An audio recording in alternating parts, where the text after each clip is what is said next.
Mo Monroe is wanted for the financial terrorist attack Black Monday.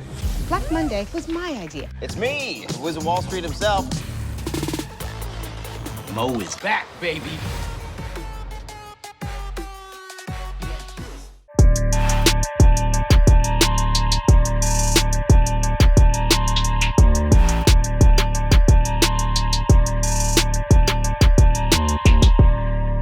Welcome back, All the Smoke.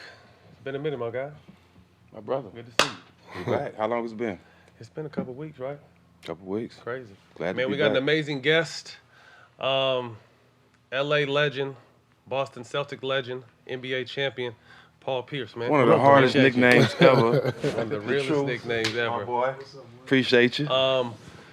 Before we get going, obviously in the midst of someone we were all very close to, our brother Kobe Bryant. We want to shout out our man Enkone for adding Kobe to the mural, man. Incredible. Mural's crazy. Still don't seem real. I know, right?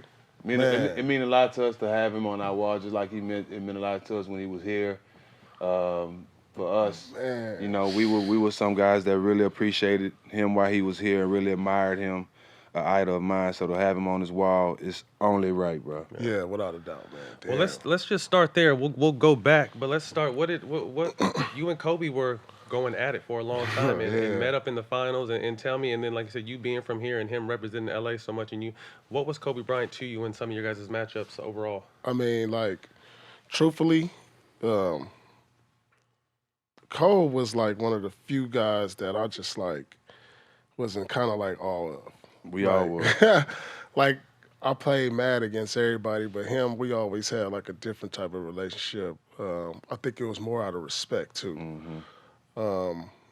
Everybody else, I pretty much couldn't care less about. It seemed that way. I mean, off the court, and but you know, just to have the opportunity to match up with him, know him on and off the court,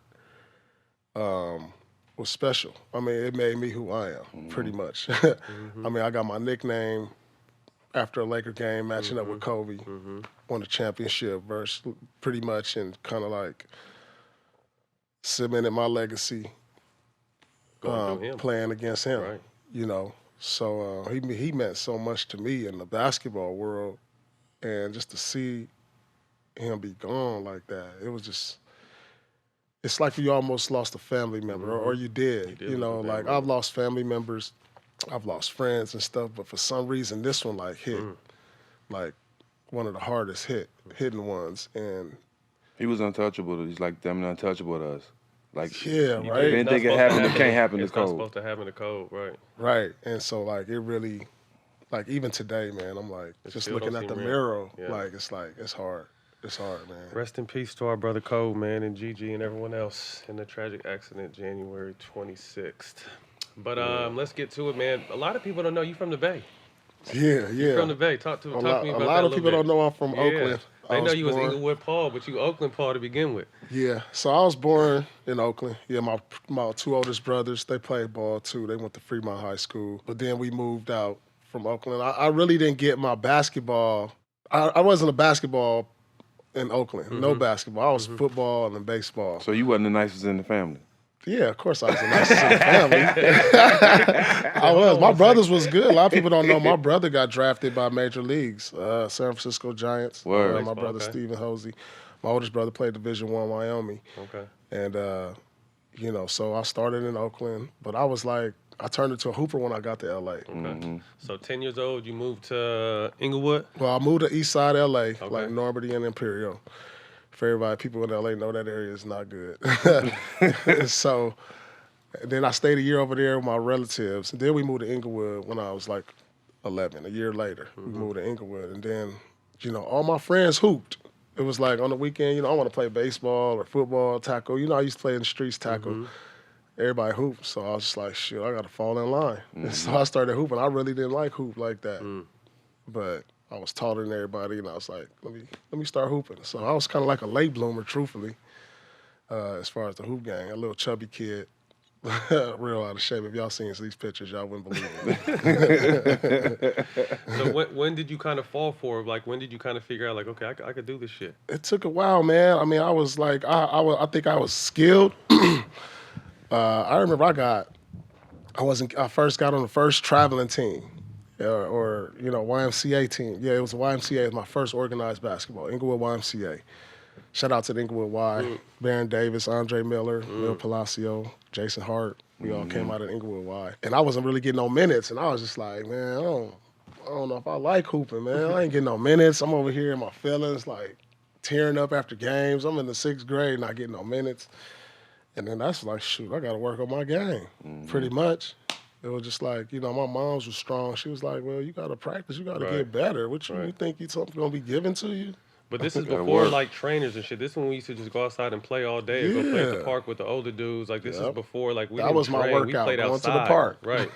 Right. Going to the park on the weekends, outside, indoor. We mostly play outdoor. Yeah. So you're gonna come home with scrapes on your knees, bloody knees, playing elbows. And that's where we got tough at, man. That's where my DNA come from, playing in the parks.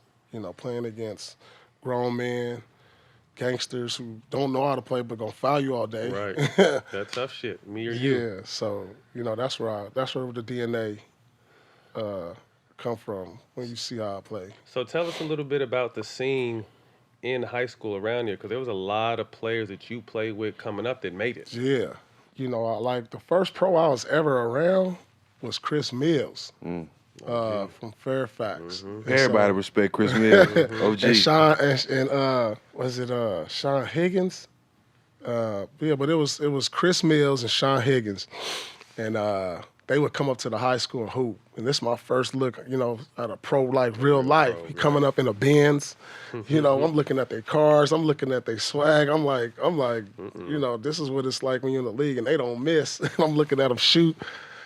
And, I looked up to them, cats like Tracy Murray, they was all coming up before me. And then my peers, we got a lot of guys out of high school that was real good. Ricky Price, I was just talking to Pooh about this. Toby Bailey and all them cats. It was very competitive. I mean, man, once you got the Shea Cotton, I was Corey up north, Benjamin. so I was hearing because that was when it was the only time we battled would be in the state championship. So it was the down south crew and up north people. So Did you hoop against Luge?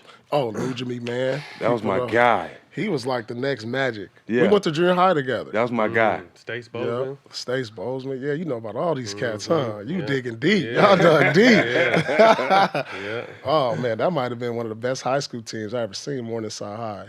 Like, if y'all ever get a chance, they got a documentary, actually. You should check it out. What's it called? It's We'll you gotta look it up. The Morningside High School Class of '94 documentary. You can look it up. It's like people don't even know about this. Like this was the best basketball team I ever seen, but they had a lot of drama. Yeah. You really got to see it. Who were some of the greatest? Like I said, because you'd have seen them all out here. People that never made it. Man, one of them was Shea Cotton, dude. Shea Cotton. You played against Shea? LeBron before. Did you know? You knew about Shea Cotton? Did you know about Shea Cotton? What? Yeah. Man, this Sports Illustrated freshman high school. Yeah. Unreal. He was Harold Miner in high school. He was one of the coldest young kids I ever seen. I was 1 year older than him. We would be in 6th, 7th grade battling. This is what I was chasing for like years. And, you turn around here in the 6th grade, layup line. Boom, dunking. I'm looking dunking like a man. Strong though. Like strong. Muscles, all that. This was LeBron before LeBron. Right. I tell no people question. this But all left-handed. the time. And left-handed. Yeah. I tell this people about him all the time. Man-child. It's his doc. Yeah. Man-child. You gotta check Shout him out Shea Cotton, man. He was unreal. I remember going playing in LA Nike camp. And LA came to LA, and it was him, Barron Davis, and Mateen Cleaves, and Ronnie Fields. Ronnie Fields is And they went dunk, and Corey Benjamin in the dunk contest. Ooh, bro, I could not believe what I was seeing. Did BD win that when he dunked from the free throw? Ronnie Fields won it, I think, if I'm not mistaken. But him and Shea was going back. I couldn't imagine that. Unbelievable. People don't know these high school cats. They all had bounce. It was unbelievable. Super strong. Corey Benjamin was taking off from free throw in high school. Yeah. Lying. Corey Benjamin. We were all hood babies too. All hood babies. We were all hood babies. We was having a good time too, bro. So we got Shea Cotton. Who else?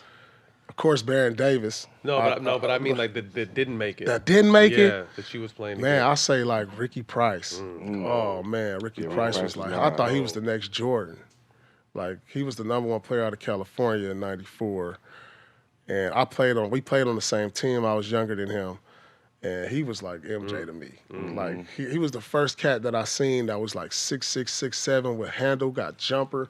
Usually back then when you was that tall, they made you play in the post, made you play down low, because that's where I was playing. I was like, shoot, I got to get my game together. Like I was mainly a post player, and when I was watching him, I was like, I got to get my jumper right, his pull up, he was dunking on handles. I was like, shoot, if I'm looking like Jelani Gardner, 6'7" point guard. Jelani was, Oh man, we had some talent come out of LA.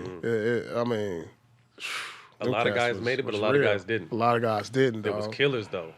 I think maybe, just sometimes when you get it too early, you get satisfied, and I don't know if that's the case with them. I don't want to speak about them like that, but they always was real good since young. I was a late bloomer, and I think that's what kept me hungry.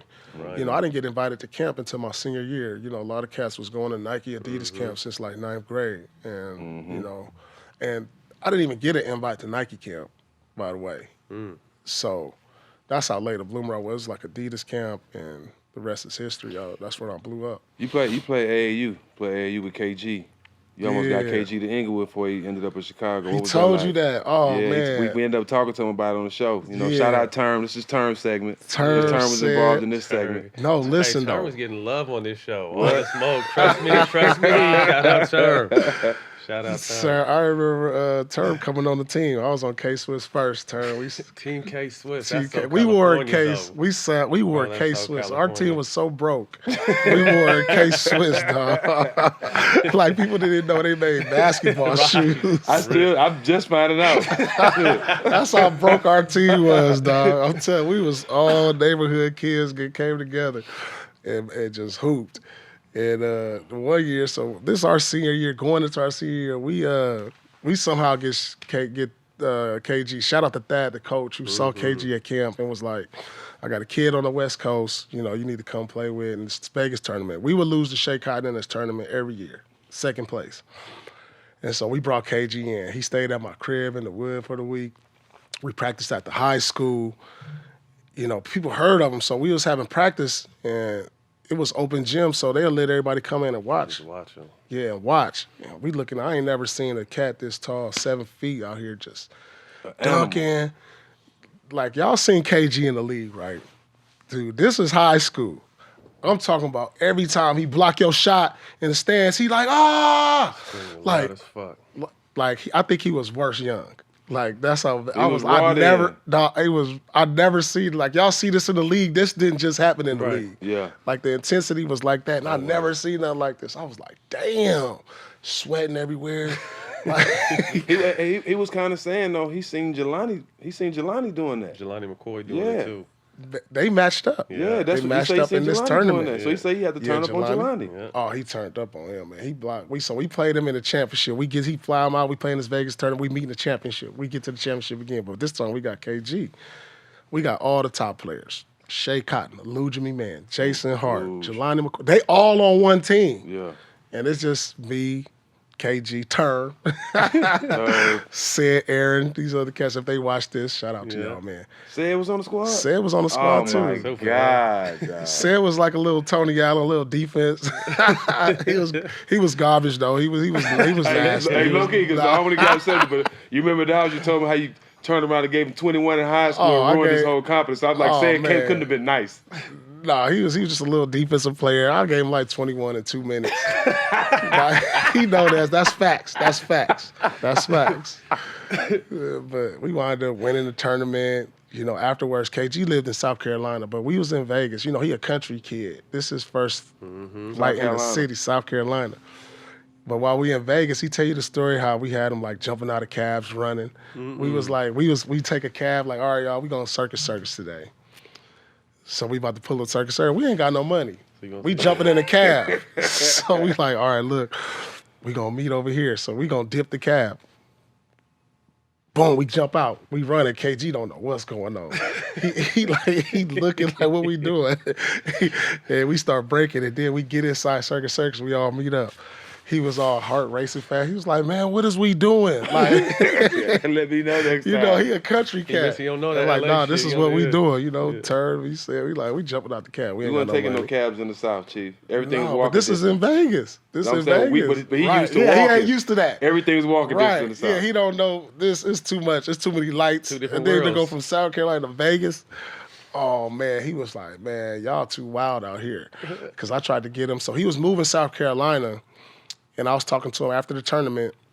He was gonna come play with me at Inglewood. He was like, man, I want to move. I'm leaving South Carolina. I need to get out. He had his trouble out there. So it was between Chicago and LA. But I just think we was a little bit too much for him. But little did he know going to the Chicago was the same thing. And so we was this close to being high school teammates. So growing up in LA, obviously you're a Laker fan, right? Magic, Yeah, Showtime. man. Talk about that. That was a must. I wore a Lakers sweater. I'll show y'all pictures. I got a Lakers sweater I used to wear every day to school. Every day. No, it was a hoodie that I got. I mean, who could not be a Laker fan? From here, I grew up right down the street from the Forum, right there in Inglewood, watching Magic. I hated the Celtics. It was just like, you from LA, let alone Inglewood, where the Forum is. Right. Of course you a Laker fan. How can you not? How can you not be? I mean, so that's what make it real ironic when I get drafted to the Celtics. Right. And I didn't even work out for the Celtics. Right. So then when I look back at my career, man, it's like, damn, some shit is meant to be. Crazy, right? It's crazy Because how it I'm all thinking, play out. I heard you speak on it before, like you stay an extra year in college because you want to come out and possibly be the the number one pick. And Yeah. at that time, it could have possibly been the Clippers, right? Yeah, so I had, Clippers was the number one pick. And I was like, ooh, I want to go home and play. So I worked out for them. And then I asked them for a second workout. Like, fuck it. I was projected to go number 2 to the Vancouver Grizzlies. And so the Clippers wanted a big man. They picked Olo Candy. And then I was like, all right, I'm locked in. I'm going to go to Vancouver, play with Sharif Abdul-Rahim. Me and him. Killer. Then the draft come, I just slip. I'm All-American. I'm a top 5 player in college. I'm up for National Player of the Year. So I'm wondering, like, why is it I'm slipping? I'm slipping in the draft. Like, all right, I'm doing no worse than top 5. Golden State pass. I could tell you the same order. Clippers, Denver, Clippers, Vancouver, Denver, Golden State. Toronto was 4, Golden State 5, and then you got Milwaukee, Sacramento was 6, Milwaukee, Dallas, Boston. And I went to the gym after that. When I got picked 10th, I went to the gym and I was shooting. Clippers, Denver, Vancouver, all the teams that passed me, yelling out the coach, who the coaches? Boom, Larry Brown. You know what I'm saying? I'm like, this was my motivation. So you coming out with vengeance then? I'm coming out because I'm competitive. I was competitive. I want to be the number 1 pick. I want if at worst 2. So now all these 8, 9 teams that passed on me, y'all gonna feel this one. but before that, you went to Kansas. How was that like joining that tradition and your time in Kansas? That was curly top Paul. That was curly top Paul. S-curl Paul. S-curl. Y'all know about the S-curl with the fade. Had that good Dude, I'm gonna tell you though, That's that LA like curl. going from Inglewood to Kansas was the ultimate culture shock. Yeah. Imagine. Like, straight up. Like, I never seen farms. I never been. I lived around all minorities, black, Mexican. That's all I ever grew up around. Like, and then you go and you seeing all these nationalities, white, Indian, Live cattle. like live cattle. I'm like, man. But I needed to get out of LA. You know, I was kind of like, wasn't really a great student. Was almost didn't make it because of my grades. Luckily, I got a scholarship. But I was like, I could have went to USC, you know, all the West Coast schools, UCLA. UCLA actually just won a national championship. So I was supposed to be the next in line to help them win it again as a top player. So I was just like, I knew myself, and I was just like, dude, I was getting in trouble. I was out in the streets. It was just, you know, it's me and my mom, and I'm doing pretty much whatever I want.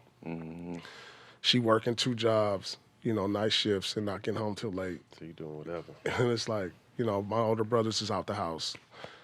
But I was like, I need to get out of here. I need to get to Kansas, like you see in the Menace of Society. When he went to Kansas, I feel like I'm that story. You go you reaping know? them. You should gotta go reaping them to Kansas. Huh? We said you need to go reaping them to Kansas. Yeah, I need to go reaping them to Kansas. So I went out to Kansas like, this is where I need to go. Yeah. I need to get away from everything, man. Focus on school and just hoop. And I stayed there in the summer. I was like, I'm not coming home. You know, I have friends that's been discipline killed. too, because you remember, I think about it, people always trying to get home in the summer, especially you go away to something like that. Yeah, I mean, but I had friends that lost their life in high school. I was seeing this I'm seeing this at a young age. I'm like, you know, I need to get away. You know, something can happen to me. I live in a volatile area. And so I need to get away, man. And you got to be mature. You got to know when you see the stuff you see as a kid, you like, no kid should be able to like grow up around gunshots, firing every other night. You putting your hands over your ears, losing friends at a young age. And when you see that, you grow up fast, man. You try to make tough decisions. And I decided to get out. College basketball was real back then because that's kind of really before people started jumping straight to the pros.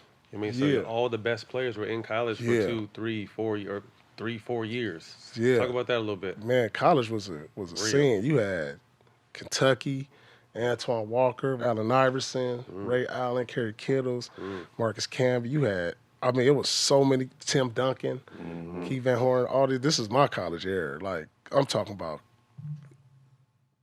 everybody was staying to their junior year. Right. That was leaving early. Leaving your junior that year was early leaving back early. In the day, right. Until, you know, KG was the first one out of high school. People didn't know you can go out of high school. He went out in 95, but everybody was leaving their junior year. Man, Mike Bibby. Oh, man. They put us out. He put us out. He put me out the tournament 2 times. Mike was a killer. My freshman year, I was supposed to go there and end up winning the national championship. Mike freshman year, they beat us to go to Final Four. We was the favorite that year. They came in, him and Miles Simon. Who was your team? Mike Dickerson. Mike they had Dickerson. a mob. They had a mob. Who was on your team, though, just for people who don't know? I played with Jock Bond, who made pros. Shout out Jock. Scott Pollard played in the pros. Rafe LaFresh played in the pros. Then we had a scrappy guard, Jared Haas, who's coach at Stanford right now. Was tough. Shooter. Yeah, we had Billy Thomas, was a shooter off the bench. He had played some years in the pro, too. So them was some. We had a pro squad. Yeah, we was supposed to win it. Right.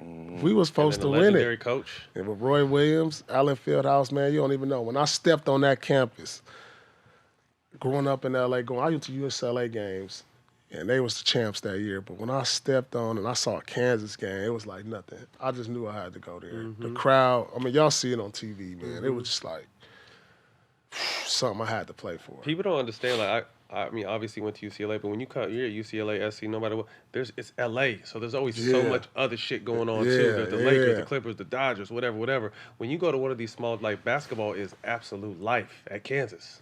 Like we was the North pros. Carolina, right? That's the only show in town, so the environment is suited for you guys. Yeah, I was signing autographs like every day. Like crazy. We was like the pros. Like we going places, getting free everything, food at the restaurants. I'm like, I felt like a pro already. And it was just like, damn, I felt like I already made it.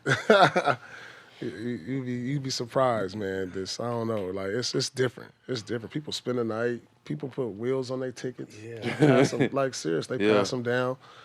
And I'm here, I'm seeing this. Like, damn, this is my first real, like, feeling of, like, crazy basketball culture. You know, I never seen nothing like this. And then, like you said, up until that point, you hadn't been around this. Pretty much all white people out there, right? Yeah, for sure. And they loving you. Loving you. Right. I went to junior college in Butler. In Butler, Kansas, for like I know 3-4 weeks. I know about Butler. I couldn't do it. I said I couldn't do it. Me and Lee Nalon down there selling weed. Couldn't do it. Couldn't do it. Lee was cold. I was down there 3 weeks, game, and I couldn't take it, bro. Talking about a culture shock. I could not take it, dog. I had to get up out of there. You got up out of there. I had to get up out of there quick. But knowing that, after you going through that, and you grow up in L.A., Laker fan your whole life, and end up a Celtic. I know. What was that, like... I know that was tripping. unreal. Like when I got drafted, you was like, man, fuck that. I ain't going over there. You ain't never had that. You know what the thing was, Stack? It was just like I was happy to be a pro. Like we all did. Yeah. You know, that's at the end of the day, I'm in now. Yeah. Yeah. Like I don't even think it really mattered where I went, but when I got picked, because it was shocking. I was supposed to go in the top 5. Ended up number 10 to a team I didn't even work out for. Mm-hmm. And so, but then it was the Celtics, and I'm hearing all these stories about Rick Pitino. I was scared. I was like shook. I'm like, oh man, I gotta Mafia go play boss. I gotta go play for Rick Pitino. I heard his practices is crazy. Like if I thought my practice at Kansas was hard, that's the only thing going through my mind. But I was like, man, I'm in now. I don't care. I don't care if I play for the Celtics, even though I hated them growing up. I'm in. You know what I'm saying? I mean, I think that's what it was all about for all of us. We didn't care where we went. We in. We shook the commissioner in. We in. Yeah. Tell me about your relationships. I mean, once you're in this historical franchise, Red Auerbach, Bill Russell, you know, all the greats. How did that? How was that transition to meeting some of these guys and understand the tradition of the franchise? Yeah, I had a chance when I first got there. I met Red Auerbach at he had a charity golf thing he would do every year, and this is my first time meeting him. So I'm sitting on the couch, and he comes sit down next to me, and I'm like, "How you doing, Mr. Auerbach?" He was like, you know, he got a cigar. that was real. He always had a cigar. He was like, "Yeah, I watched you at Kansas." I didn't even think he knew who I was at the time. You know what I'm saying? He was like, "Yeah, Pierce, I watched you at Kansas. You need to do this for yoga." The first thing we just started talking basketball, and then, but now it's like, damn, this Red Auerbach talking to me. So now it's like, damn, look at this culture. Bill Russell's around, John Havlicek. These just got legends just coming around. Like now I'm part of this culture. I go from one tradition at Kansas to another basketball tradition where it's like legends everywhere, and they support. They at the games. They they off the court with you. I had a chance to have dinner with Bill Russell at times. Cedric Cornbread Maxwell. Cornbread. That's my boy. That's my man, Cornbread. Tommy Heinsohn, just to hear the stories. You know, you just like soak up all the stories. You sit there, talk to Russell. You sit there, talk to Heinsohn. Like, how was Bird? How was Hondo? You know, how was Havlicek? You know, and then you get a chance, like history. Yeah, you know, when you get a chance to soak that up and hear about, like, you know, how was they off the court? You know, how did they? You be shocked, man. They back in the day, they used to smoke cigarettes in the locker room. Have beers. Whole 6-pack. Yeah, that was in the locker room refrigerator. They got pictures of that in Boston. That's what Don Nelson get it from. They got pictures of guys on the Celtics smoking a cigarette after the game. It's still in their uniform. Like people don't even know this. Like it's a picture with the beer case right there in the locker room. Like people don't even know this stuff. Clue. Game over, shit. So you get what are you 20 when you get to Boston? Yeah, I'm 20. I just turned 21. Where are you at just as a man? You know what I mean, straight California kid thrown into Kansas, which is kind of a culture shock, but ends up being great. Now you're thrown into Boston with all this history. I mean, the thing is too, like as a young man, you hear Boston is a racist city. Yes. You know what I'm saying? Like, especially for Africans. Yeah, no doubt. And coming from LA and Kansas and going to Boston, it's like that's all you're thinking about. It's like, man, I'm in a racist city. It's just known. It's known. It's like known. You know, and I'm just like trying to find my way. I'm over here, got an apartment. I don't know, you know, which way is left. Snow, more snow. And another culture shock again, re-culture shock, and you know, hearing these accents, you know, and all I'm thinking, all I'm thinking, like, man, this city is racist. But you know what? Boston has really, like, as far as sports, they pioneered a lot of the black athletes. You know what I'm saying? First black coach, first team to draft a African American player. And, you know, I learned about the history, but that still don't take away about how people are. But, you know, I really didn't have a chance to really feel a lot of racism because I was a sports It's different. person. It's kind of common ground. Yeah. It brings both sides together no matter who, what color, whatever the situation is. Yeah. And so, you know, I didn't know that life would come full circle, that I'll be coming from LA to living in Boston all the years. Right. So you come out with the strong rookie campaign. You made it. You come out the gates and strong. Talk about your first year in the league playing for the Celtics now. Yeah, so I came in with a chip on my shoulder. As you should. I came in with a straight chip. I wasn't going to, like, wait for nobody. I was just like, I'm here. I'm pissed that these other teams didn't draft me. Right. I'm coming out. This is it. You only get one shot. And this was my shot. I need to make a name for myself right now. That was just the fire in me, the competitiveness. And I wasn't going to take a back seat to nobody. I mean, that was my mentality. I was just like, you either love me or hate me. Straight up. This is who I am. This is how I'm going to play every night, like it or don't. So, coming from L.A., like you said, you made a conscious decision knowing what kind of shit you was running in the street, ripping and running. You make a move to Kansas to get out of California. You get to Boston. September 24th, 2000. Never forget that day. stabbed 8 times, nearly die. Talk to me about that. I mean, you know, it all started. I was young, you know, hanging out all the time, going to the clubs, you know. And so it was a night when I went in Buzz Club, and I caught myself talking to some young ladies. You know, I'm single at the time. Next thing I know, one of the young ladies, I don't know if it's her dude, I don't know what. Next thing I know, a guy approached me like, that's like, you know, you don't talk to her. And I'm like, what? And she like I don't really mess with dude. Like, next thing you know, I'm in a tussle with him. I don't know. It happened so fast, man. That's how I normally It happened so fast. I don't even know how I got into it. It's just one dude right here. The next thing I know, the story come out, I was fighting with 3 guys. You know, once it was all over with, it's over, I'm standing up. I didn't even know I was being stabbed. And so I look up, I got a jacket on. I look up, and my jacket is red, blood everywhere. I'm kind of leaking down my face. I can really keep my eyes open. And they like, you stabbed. You need to go to the hospital. I was with Derek Battie and Tony Battie was at the club that night. But we kind of like separated. When, you know, you walking around talking to females and stuff. Tony, a cool dude too. So. Yeah. And man, that night changed my life, man. I remember being at the hospital, banging on the hospital door and, you know, asking, am I going to die? Am I going to die? I'm having shortness of breath.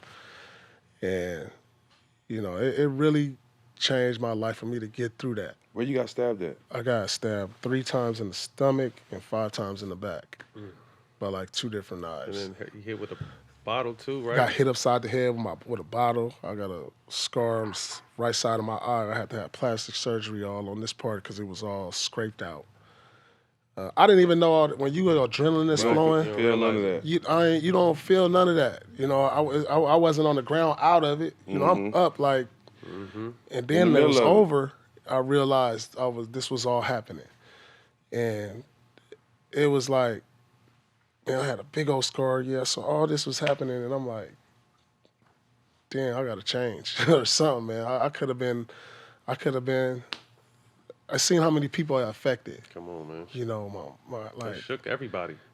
It was on the news. I mean, I'm getting importing of letters and stuff. I'm just happy. And then, you know, the crazy part about it, man, and how I respect life and I appreciate life so much, it helped me appreciate life.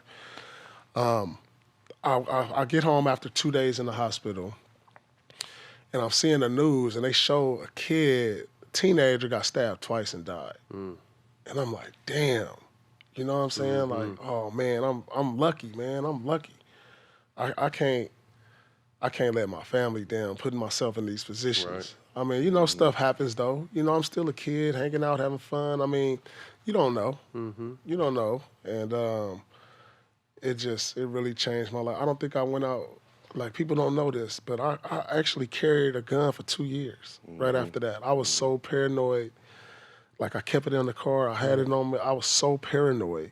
Like, after that, I was just like, I couldn't be in crowds. I'm like, you know, something like that happened to you, man. It's traumatic. Right. Especially when you going out, you ain't bothering nobody. And I guarantee you the dude knew who you was, and a lot of times that's really just some hating shit. That's all it is. Yeah. But they expect for you to take the disrespect and not defend yourself. You know what I'm saying? And it always turn the opposite for them, and they end up getting their ass whipped. But but see what it is you end up caught in a situation and you look wrong, but you really just out enjoying yourself. Yeah. You know what I'm saying? But that's the shit that attract us is when you're successful. But you know what, Stack? But the thing of us as athletes, we people look at us and we targets. I mean, you see today, you know how rappers they getting killed. You know, certain things is happening to guys, especially African Americans. We targets when we get famous. And I don't know other culture, you don't hear about this type of stuff. No. It's like we hate on each other, and it's a shame. You know what I'm saying? It's the same type of shit, though, and this is a perfect example I use. A person that's not famous or make it out of your hometown and don't come back, nobody don't care. Let Paul Pierce make it and don't come back and give back. Or he a sellout, he ain't shit. Oh, man, I heard you know all what I'm saying? that. But both of y'all successful, but just because that you more famous, you ain't shit. You know what I'm saying? But that's just how it is. A lot comes with it. But I want to touch back too, because this is 2000. This is before mental health is talked about at all. And like you said, you touched on it. You're paranoid, the anxiety, the fear, the stress. Straight up. Like touch on that because this is before this was touched. It's not manly to talk about this kind of shit back then. Yeah, man. And like I said, it was so bad that I couldn't even like sleep. Like I wake up in the middle of the night. People don't this is a story a lot of people don't know. I had to have a 24-hour police surveillance in my house. That's how paranoid I was. Sit outside. And all I did was go to the gym and home for like a good 2-year stretch, man. I was just like, it changes you, dude. You don't know where to go. You don't know who to look at. You don't know, you on your toes. You like really on your toes. Like, man, I'll kill somebody. Anybody like, get it. You know what I'm saying? Yeah. Like, I'm just like that. I was like that, man.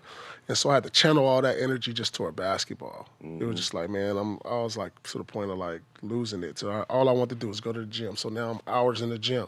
Because you know how basketball is for us. That's our sanctuary. Yeah. That time we in the gym, we don't think about nothing else. You know, that whatever short period we got right there, everything else go out the window. Whereas girl problems, family problems, money problems, whatever. It's just that you know how that is. Y'all you know what I'm saying. Y'all know what I'm saying. Just like that one moment you got of that day. I turned that into like hours in the gym though. Like 4 or 5 hours in the gym. I didn't want to like stop hooping. I didn't want to go home because now that's all I'm thinking about. Yeah, right. And it paid off. You know, the next year, career highs, you played 82 games. Like, that was the positive side from what you had went through. It made you lock in. Yeah, I channeled all my energy. Like, I played every single game. I did not want to not play. 82 games. But motherfuckers don't know how important that is to us. To play 82 games, that meant a lot to us, bro. Like straight up. I did not want to not play a game. Like right now, I'm like this low management. I'm like, you can't tell me to sit down. But how many stars can actually say and they played 82 games though? Even in our era. Ain't too many stars can say that. A lot of guys were beat up. Y'all took a beating back then. To play 82 games, dog, that says a lot. And you got respect from all your peers when the motherfucker said he played 82 games. It's hard. It's hard because you people thinking you ain't. It's not because you're not injured. You playing through something. You playing through something. You gonna have it. I don't care if it's a jammed toe, sprained fingers. You playing through something. You ain't going through 82 healthy. Yeah. And people don't realize your incident was what, like a month away from training camp? Yeah, it happened in September. It happened in September. Right before the season. And then Right you come out and have this. And then people also don't know is that season is when you dropped 42 on Cove and you got your nickname. Yep. Talk to me. I mean, one of the coldest nicknames. Talk to me about that. Well, I was, like I said, I was a young player, went to the Staples. You know, I come home and hoop. You know you got to show out. I got all these tickets. I got my homies, my family in. I'm like, oh, man, I can't let them down. So I made it a point every time I came to the Staples, I got to have a big game. Right. So it was a game where I dropped like 42, I believe, you know, while matched up with Kobe and Shaq out. They the champs. Right. You know, they the champs. On their court. On their court. And then after game, it was just like, I remember a reporter came up to me, his name's Steve Bullpit. He was like, you hear what Shaq said about you? I was like, what? He said, I don't take this quote and don't edit it, but Paul Pierce is the motherfucking truth. And so from Shaq, after I dropped 42. And so the next day in the paper, it's like, Paul Pierce, the truth. And so now, you know, people are starting to call me that. I'm like, okay, I like that. I'm feeling that. You know what I'm saying? Homies is calling, what's up, truth? I'm like, okay. I'm feeling that. All right. So that it just stuck. You know what I'm saying? I was like, all right, so I got to live up to this now.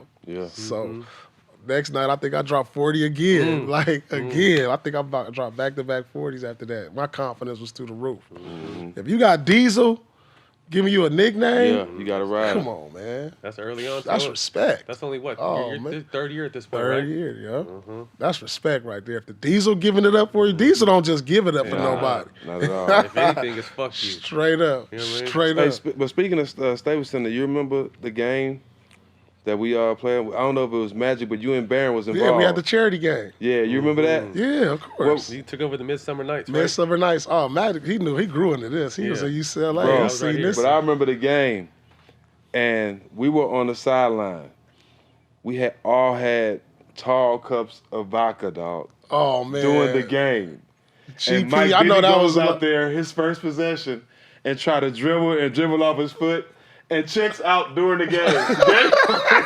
He just walked back to the side. Yo, that was that summertime. That was that summertime hangout. We gonna party, bring all the guys together. That was the staple of LA summers. Yeah, it was like you brought all the cats in the summer to hang out for a weekend. But you and BD really made that game that year. Yeah, we enjoyed it. Yeah, we enjoyed it that year. I wanted to give you your props on that. Yeah, we had a good short run on that. Yeah. So you get a taste of the playoffs, 2002, 2003. So back then, it's AI in the Sixers, J Kidd with the Nets, Reggie, Artest, Jack, Al. Well, Jack, you were sitting. I wasn't there yet. It was before you? This was a year before me. Yeah. I came the year after that. The team's struggling. Danny Ainge takes over, and it's a whole new day. Yeah, man. We went to the Eastern Conference Finals, and then Danny Ainge come in like the next year. Trade Antoine. I'm thinking we on our way. People don't even know. People think Paul Pierce has just started playing in the playoffs. Like, I had some big playoff games young, but like that, the social media era don't even know about. I ended up like in the closeout game where versus Iverson had 46 in that one. Had some big games versus Indiana series versus them. Yeah, I played against you in the playoffs 2 years. Well, I mean, I think you hit it on the head, though, because it's pre-social media. To me, you're like one of the top 5 greatest closer, clutch motherfucking players of all. Like, you embraced, give me the ball at the end, and I'm going to make this motherfucking shot. Or if it's the biggest game, I'm going to drop 4. Like, that's what you were known for to people who really knew who. Right. And how many players got a play that he had his own play? The Paul Pierce. When I cut down the middle. No, this one. From the side. When I cut from the side. 2 guards starts on the other side. And he comes across the screen and he comes to the other post. And you punch in and throw over the top. No, that was big guy. I know. No, you talking about the live play. No, I'm talking about the post play. Yeah, where they throw it over the top. Throw over the top. Yeah, that play. Yeah. That was me and Antoine started that, though. We had that link. We didn't talk about Twan, too, because people forget how cold Twan was. Twan said the other day, if he played today, he'd be making $300 million. And I don't doubt that. I do not doubt that at all. I don't doubt that at all. He was like one of the original stretch fours with handles. Twan was a problem. Cyber Twan had his Twan, shoe. employee number 8. He was a problem. Y'all was tough. Yeah, he was a problem, dog. We gave y'all some problems, though. When I was in Indiana, when I came back from the brawl. From your vacation? Yeah, I had a little 30-game vacation. You was one of the most underrated, I say, at the position. I ain't gonna lie. I appreciate that, you dog. Look up and you got like 20, 25. I'm like, damn, Jack is out here. You know what I'm saying? He got a jumper. I remember, I ain't gonna look. Jack don't know this, but I'll never forget this game playing against Jack. In San Antonio, I don't know how much you had that night, but I know you hit the clutch 3 over me. It was like late. And them shots I don't forget. You hit a 3 and it was on, if I'm facing you, you was on the left wing, which would be your right wing. I'll never forget this. If you go back and look at the tape, I don't forget this. You hit a 3 that was so backbreaking. And I ain't won in San Antonio ever at this point. And this is the closest we come. Like, I lost 10 straight years. We didn't win for 10 straight years. And this was a close game. We had it. And he hit a big 3. And I was like, damn. Yeah, but he was smooth as they get, though. He was smooth as they get. We had some battles. We all had battles. We all 3 of us I missed battles. that. I wasn't there. I wish I would have been there the year you was talking to Al and drained him. After you whispered like 30 sweet nothings to him. I'm finna go this way, and I'm finna pull up, and we finna get up on out of you telling him what you about to do. Oh, man. That's when the league was real. Like, come on, man. Like, you don't see that no more. I don't see that no more. Like, why don't everybody helping each other up now? Artest tried to switch out, and Al didn't let him. Oh, man. He tried to come get him, and Al said, fuck that. I don't see that no more. Yeah. Like, the competition, dog. Yeah, right? Sick. Oh man, I love that when you see an AI talking shit to Kobe. Yeah, like we don't. You don't see that no more. Like, you don't see that. It's good to see James and Giannis talking in the paper like that, though. Yeah, I like that. But leave it on the court. It's only like 2 guys that's like that. Like I say, Westbrook. Oh, he don't love nobody out there. I love it too. Oh, he ain't got no friends. He ain't got no friends out there. See, that's how I was. I don't have no Like as cool as we all knew each other, we didn't play against not like that. We cool after. We cool after, right? Never cool during. Like it the ain't game. personal, Jack. It ain't personal, Matt, to me either. Yeah. Like it ain't personal. Yeah. You gonna bowl me, I'm gonna bowl you. After the game, you good family. Yeah. All right, cool. But see, me playing against you was different because I actually studied you. Like, yeah, a lot of your game I put in my game, especially in the post. Talk to him. Like you had the best footwork ever as a guard, especially post up. Like we always talk about that. So I used to try to figure that out because it wasn't 4-5 dribbles with you. It's one dribble and you at the basket. Right. You know what I'm saying? You took advantage of your steps. So like we got to give you your praise too because you are definitely probably started the post game for us in our era, and all guards started posting up after that. Yeah. I just studied the game, man. I always tried to get better. You know what I'm saying? I knew I wasn't the most athletic out there, so I had to find ways. I knew I had a jumper that could set up other things, and I just constantly working on the craft, man. At your pace too. You was always at your pace. Didn't want nobody to hurry me. I knew that I was strong, so I could give a shoulder. If I didn't get by you, I could just give you that shoulder to get space. And so I really studied the game and just learned what my strengths was and played within that. Mastered them.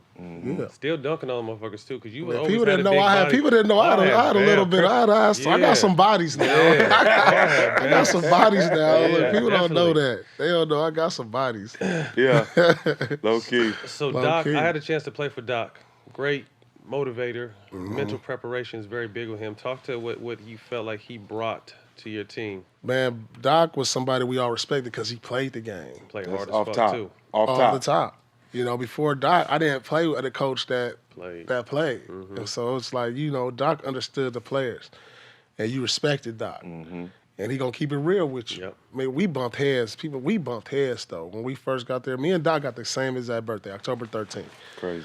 That's We my bumped sister's heads. birthday. We bumped heads. I'm talking about we arguing. We had timeouts. We ain't seeing eye to eye. So it took a while for us to we went from this to really That's dope. get to this. And it wasn't always smooth. We clashed a lot, but at the end it was worth it because Doc turned me into the player that I ended up being, and I was defiant at first, wanted to do it my way, but he really taught me the game. I heard he was someone who, like you said, you bump heads, but he was someone who's really meant you. Like you said, he shaped you, but he mentally challenged you as well. Like, talk about a little bit from that aspect as far as, like you said, being a former player, but knowing how to get the best out of you. Yeah, I mean, Doc, we know, was a motivator. He definitely challenged you day to day. Doc will fight you. I'm telling you. He was scrapping when he was playing. That's what I always tell people. Like, I try to explain to them, like, this is the difference why people respect certain coaches that play more than they respect somebody that's coaching that haven't played. Because, any situation in the game, whether it's some bullshit or whether it's anything, they done been through it. Yeah. So if you go to them, you getting an honest opinion of somebody that's been there, and experience is always the best teacher. Without a doubt. I mean, Doc definitely, we had our arguments, and that's what pushed my button, though, because he was real with you. He'll let you know when you ain't playing to your potential and you taking days off or who you supposed to, like, Pete, what are you he taught me to be a real leader, to do it every night in practice and start in practice, to carry in the game. And, he was able to teach me that. Because I was frustrated at first, man, like playing on so many bad teams. Right. Oh, man. I was like, people don't know, I was almost out of Boston. That's what I wanted to ask in 2007. Tell me about that. I wanted to ask that. I was almost out of Boston, dog. Talk about that. I'm telling you, I was having meetings with the ownership, this ain't working. This is the year before we got KG, this is the year Kevin Durant was in college. I was like, we lost 18 in a row. So I'm like, we weak. I'm in my prime. Right. But for real, you wasting your time. You in your prime. Straight up. We weak. I'm like, I'm in my prime, and then we losing. We not getting to the playoffs. I was like, man, y'all should trade me. Draft Kevin Durant, tank the year, and build on out. So I thought I was really trying to get to Dallas. So people don't even know I was trying to get to Dallas. The dirt. Really? The dirt. Because they got upset. By us. Yeah, y'all popped up, and I was like, damn, I'll give them. That team. I was like, I would have been the team to help them get over the top. No that was a good reason for me to I can help that team. That. They needed you. Yeah, I was like, if I could get there, that's like, they going to win 50 games. They just need me over there. I felt like I had a talk with Cuban. Could you imagine that? Like, I was trying to get to Dallas. For us. But they was like, we're going to stick with you. We're going to build this team out. and we didn't get the number 1 pick. And the rest history, we wound up getting the 5th pick, trading for Ray, then traded for KG. Now we own. In 1 year, how things can just turn around. Like, So how many games did you guys win the year before? man, I think we only won like 25 games, maybe. And then you won the finals the next year. And then win the championship the next year. Crazy. That's how quick Shout out Danny it Ainge. changed. Yeah. Straight up, it changed overnight. Talk to us about that and what that team dynamic and chemistry and how it all came together. You guys are really the first big 3. Although it happened through trade. It happened through trade. It happened You know what I'm saying? A lot of organically, people think we orchestrated this. No, you guys are just the first big 3. I mean, Danny Ainge got it through trade. You know, now everybody going to play with one another. Right. Ours was done organically, Right. straight up. And so when we traded for Ray, I was like, oh, okay, we not rebuilding no Trying to more. do something. We trying to do something. Then I heard we traded for Ticket. We got Ticket. I don't Man, mean, our I don't mean team. to throw this under the bus, throw nobody under the bus, but y'all big 3 to me was you, Rondo, and KG. I didn't put Ray in y'all big 3. Go ahead. No, Ray in there. You gotta Go ahead respect on. Ray. Go Though. ahead As on. much as Go much ahead as you know, we had ahead. beef with Ray. That's We're going to get to Throw that out Ray. there. We're going to get there. You This know, little you gotta area respect for- Ray. Don't You know, throw that in there. Talk to us about you that. talking Give it about to- personality wise. I mean, the personality. You remember the personality of that team? It was just like all alphas, dog. It was just Rondo, KG, me, Tony Allen, Perk, Big Big Baby. Baby, Posey. People forget about Posey, Posey. Eddie Posey was a House. killer. Eddie House was a Eddie dog. Paul was a big, what's Paul? Leon Poe. Big strong motherfucker. Paul, yeah, big strong motherfucker. Man, dog. Oh, man. Our team was dogs. Yeah. Like, people were scared of us. We was out there D'ing up, too. I mean, I'll never forget those moments because when you play so long and you have a chance to play on special teams, y'all all been on special teams. It don't come around a lot. You could be one of the lucky few ones to have a stretch, but you know, you just appreciate those times you could play on those special teams, and you can attest to this, and you can too. It's family. It's building. Talk to me a little bit about, because we was laughing about it on set of ESPN maybe a month ago about Club Shiznit. Oh, Club Shiznit. Oh, shout out to Club Shiznit. Tell them what Club Shiznit is. That was a spot in my, I had a basement that was like a club. And so, you know, on days when we didn't have practice the next day, we like, all right, fellas, we're going to have a good time in my house. I'm going to have a chef come through. We're going to go out. We're going to meet at my house at like 2 a.m. We're going to go to about 6 a.m. We're going to do it. All the guys on the team, and we invite girls over, and we go from 2 to 6. And be like, Club this is Club Shiznit. You know what I'm saying? We're going to be here 2 to 6. You know, we're going to have a good time right here. Can't get Keep it no all trouble. Can't get no trouble. We're going to be good right here. I'm going to make sure everybody good, and we're going to go home. Right. And like other players love that. Tony Allen, oh, man. I remember Everybody, Perk was talking about it. Oh, it was a good time for the fellas. But that's how we built our camaraderie. You know what I'm saying? Each other off the That's court how we too. kicked it, though. Right. You know, I was the vet, so I'm going to bring in all the young boys. That's how we going to kick it. And that brought chemistry. You know? So also, 66 wins. Right. Shit, that's chemistry, goddammit. So now, when GP first got the Club Shiznit, he was he got traded to Boston. He did not want to be in Boston, but once he went to Shiznit, he was over. he was sold off Club Shiznit. He was sold. Shout out GP. So in the midst of getting your first finals as a LA kid, you're renewing the Boston Laker rivalry. You and Kobe are always going head to head. Now you're doing it in the finals. Man, that was incredible just to be a part of that. You know, just growing up watching it, and then finally being part of it. It was just like, you know, this was what got me in the hoops. You know, being a Laker fan, watching the Celtics. I hated the Celtics, and now I'm part of the rivalry again, meeting in the finals, and to do it twice. That was special. You know, who'd have thought a kid from LA play in Boston, play against the Lakers in the championship, and win. And then play against them again. Like, my only 2 finals was against the Lakers. Did you feel like you had to win? As a Celtic, you had to, like, being one of the best players to play in the Boston Celtics uniform, you had, like, your career can't be right unless you win one? Without a doubt. No question. I mean, like, you got to understand, Jack, you go to practice every day. This is hanging over your head. Goddamn right. 16 banners, all the numbers. I'm like, dude, look at that pressure. If I want to be one of these cats, I got to put one up here. Yeah. I mean, straight up. This is every day. You got to see this. Like, oh, Bill Russell in the stands, JoJo White in the stands, 16. I mean, they like, I got to live. If I want to be one of them, I got to. Yeah. That was enormous pressure, man. But I wanted that. Mm-hmm. I wanted that. Talk to us too, because I think if I'm not mistaken, is that the game you went off in? Game 1, you went off in a wheelchair and came back. Yeah. Talk to us about that, because I heard so many different nothing stories. wrong with you, P. Why? Wasn't nothing wrong with you, P. Wasn't nothing wrong with Wasn't me. P. Ain't no way you can go out, get carted off, P, and come back and drop buckets. I'm sorry, P. Ain't no way. P got scrolled up on that in the wheelchair like he tore a whole Achilles. I was like, damn, P Paul, died, No, look, I turned it. It was a light sprain. I ain't gonna lie, it was a light sprain. But I ain't never heard a pop. I heard a pop, but it was a light sprain. You automatically think the worst. I'm thinking the worst. That's how we do. It was like hurting. I was like, I was like, and then I was like, hold on, that wheelchair. Let me tell you something. How did that happen? Look. The doctor was like, get the wheelchair. Like it wasn't like I was like I couldn't walk. It was like. I know it looked dramatic now, because when I look at it, it's way more dramatic. They didn't even give me a chance to try to get up and put no weight. You just put your leg up and all that? I'm all getting carried out in the wheelchair. Like, no, I look at it too, and I'm like, this is super dramatic. I think you should have rolled back out there in the wheelchair, just hopped up. And out then there, jumped you know up. what I'm saying? Yeah, you went out of the rolled come back out there. No, but they didn't even give me the chance to try to get up and put some weight on it. Usually they was like, just pick him up. And so they picked me up, and I'm like, oh, shit. I'm like, oh, then they was like, get the wheelchair. So that wasn't all on me. And so I was like, hold on. When I get to the back, I'm like, hold on, man, let me see how I feel. I ain't put no weight on it yet. Yeah. It's hurting. So I get up, I put some weight on it, so it feel like a little light sprain.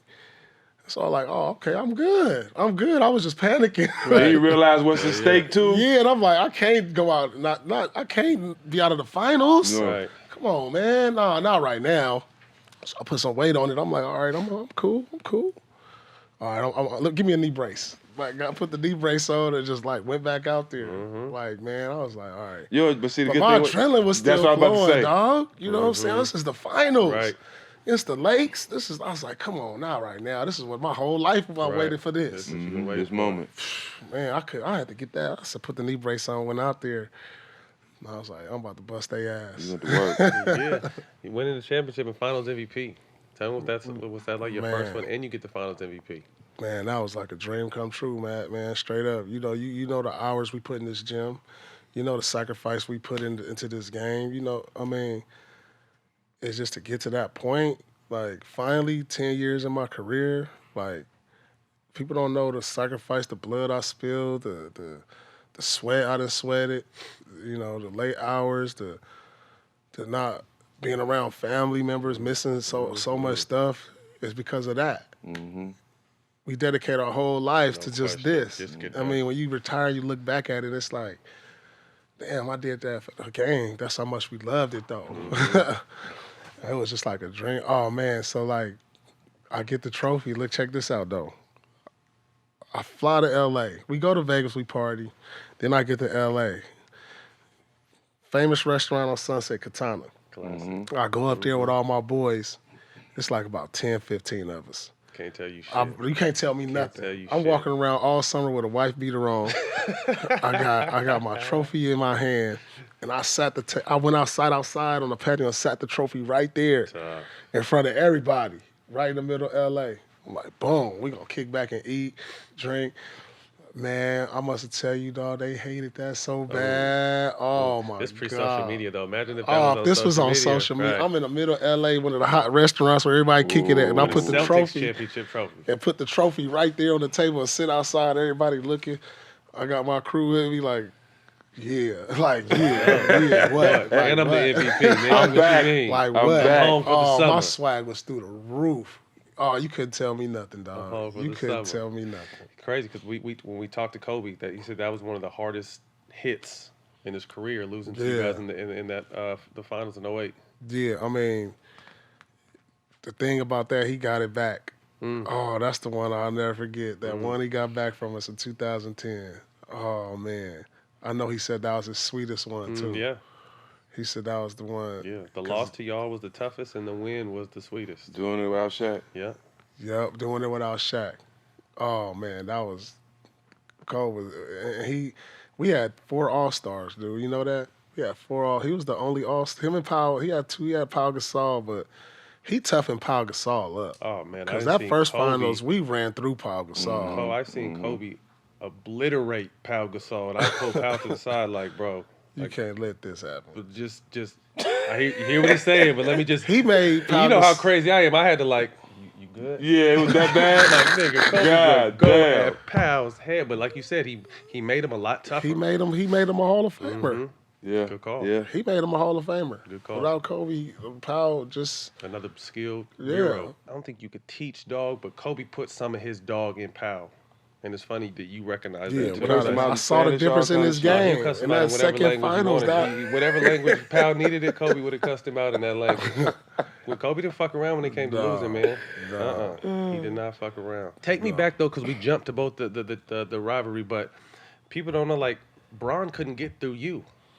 Bron couldn't get through you in the Celtics in Cleveland. Man, we had some battles. Talk about those battles. We had some epic battles. We had some battles, dog. Bron brought the best out of me, though. I ain't gonna lie. Well, you know you playing against the best. He gonna bring it out of you, because if not, you gonna get embarrassed. Yeah. And, you know, when I watch him today, I'm like, man, cats are scared of him. Totally. Like, terrified. He put the fear of God in everybody. I'm like, what is going on here? No, I wasn't having that. I wanted that. I wanted that challenge. All the smoke. I wanted all of that. All right, I'm gonna guard him today. You gonna guard me? Because I'm guarding you today. Right. And I'm gonna take it. You gonna have to hit me upside my head all night, and That's I'm how gonna it's live gonna with it. And I'm gonna live with it. I mean, I know you Bron and all, but so I'm truth. Right. What? Right. What? And so, man, he really elevated my play. I mean, I'd had my career high versus him where I scored 50 on. We both scored. I had 50. People don't know I had 50 on him. He had like 46 on me in one regular season game, and just those playoff battles. Man, he knew I was gonna bring it. You know, I know I never was at LeBron's level, but I know I can. For one day, I can be at his level. Come on, man. Maybe not every day, but for that one day when we need it, I could be there. Yeah. And that's what I was able to do. I mean, that game 7 in the conference, in the playoffs, would go down like one of my favorite games. Just how we competed. It was. I didn't realize it because I remember I was like, it happened so fast. Like the game, my adrenaline was still going, and like people calling me like, did I just watch this? Like I'm like, what? You know, but my adrenaline, I'm not like realizing how epic it was until like down the road. And when I look at it now, it's like that was a game that really helped solidify kind of like my career too, put me at the next level. Losing in 2010, you said it hurt. You talking about Kobe winning, but how did that affect you? Man, the 2010, I still not have watched that game. 7, we were up double figures in that game. I still haven't watched it to this day. Really? Still to this day. I don't know if I could. Like, I'm like looking like what could have been a second championship. Like that, I don't think I'll ever watch that game.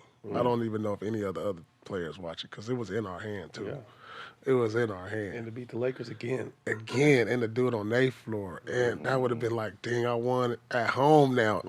Oh man. That's the game when Ron hit the 3? Yeah. Ron was balling. But, you know, that was, I'm going to hat off to Ron, man, straight up, because I was matched up with him. He came to play that game, but it was to take the lesser of two evils. Yeah. You know? Yeah. I mean, do we let Ron all day?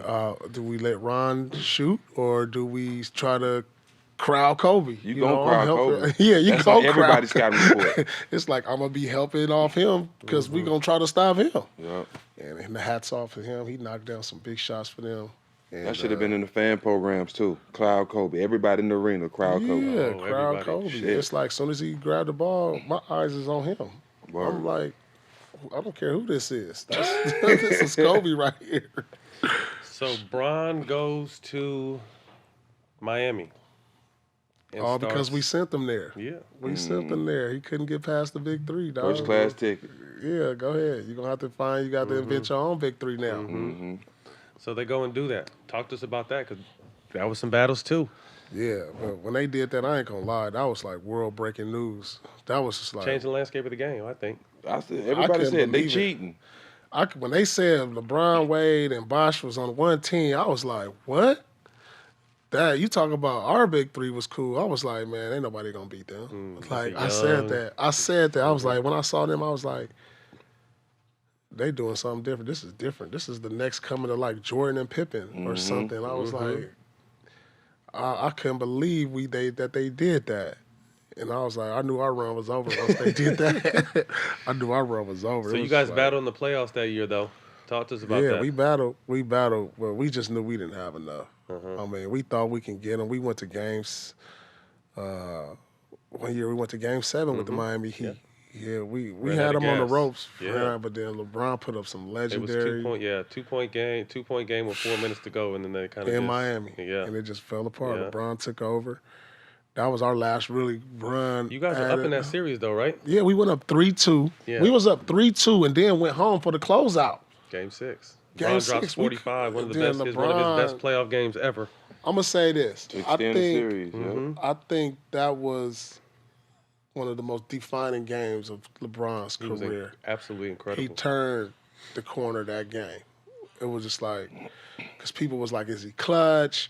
Is he this? Is he soft or that? But after that game, there was no question. It was no more question. Yeah, that game right there, it was like he couldn't miss. He hit everything. He was growing, dunking everything. And they needed it because all the pressure, because you thought, think about it, they was like, shoot, 1, 2, 3 championships. Remember that interview? He was like, 1. You know, it was like, if he lose that game, trouble. Oh, man, it would have been a media nightmare for him. And so he put him on his shoulder, and that I think that turned him right there. That turned him into a beast right there. Yeah. So you guys lose to them, and then that's kind of the beginning of the end of your big three, and then you lose a key component. And I've heard, we hear from the outside looking in how it went down, and he did do this, he did do, like, what did and didn't happen when Ray Allen left Boston? Man, this is my whole thing with Ray, and the reason I had a problem with him. One, he went to our rival. LeBron James. LeBron James was a rival of the Celtics, regardless if he was in Cleveland right. or Miami. And those were some of the heated matchups. And it was just like, damn, they just beat us, and then you're going to go over there. 2, I was like calling them like, they was in the middle of contract negotiating with him, Celtics, before he left, and he wouldn't answer nobody's call. And I'm hearing that he's talking about going to Miami. So I'm calling him, he's not returning my call. I just feel like as a certain respect, as a teammate, as a brother, we could have this conversation. Like, if you not want to play with us no more, at least let us know something. Word. Like, give me a holler. Like, bro, it's a situation. I'm going to go over here. But to just don't say nothing to us, don't talk to us, and then get up and go over there, to me, I felt that was like a slap in the face or a disrespect from a brother. You know what I'm saying? So that was my whole beef with him, and, other guys felt the same way, and since then, me and him have talked. And, you get over things as brothers. I don't have no problem with Ray today. Right.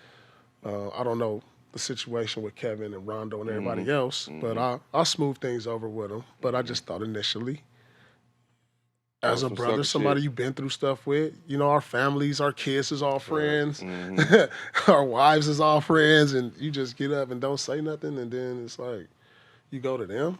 I just felt that was disrespectful, and that's why. If people didn't know the story, that's the story right there.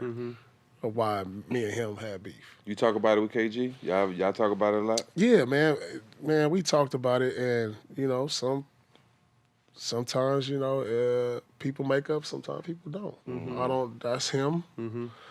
How he gonna deal with it? Different. And I respect it either way. I mean, you feel a certain way about it. Maybe your story is different than mine. Right. Right. But that's my story. I've always been someone just kind of in the midst of it because I just kind of feel like I wasn't supposed to be here to the beginning. So I've always been somewhat just a fan in taking everything in and respecting your game and respecting the great people I got a chance to play with and against. But I always thought you would be a Celtic for life. Yeah. So we get to 2013.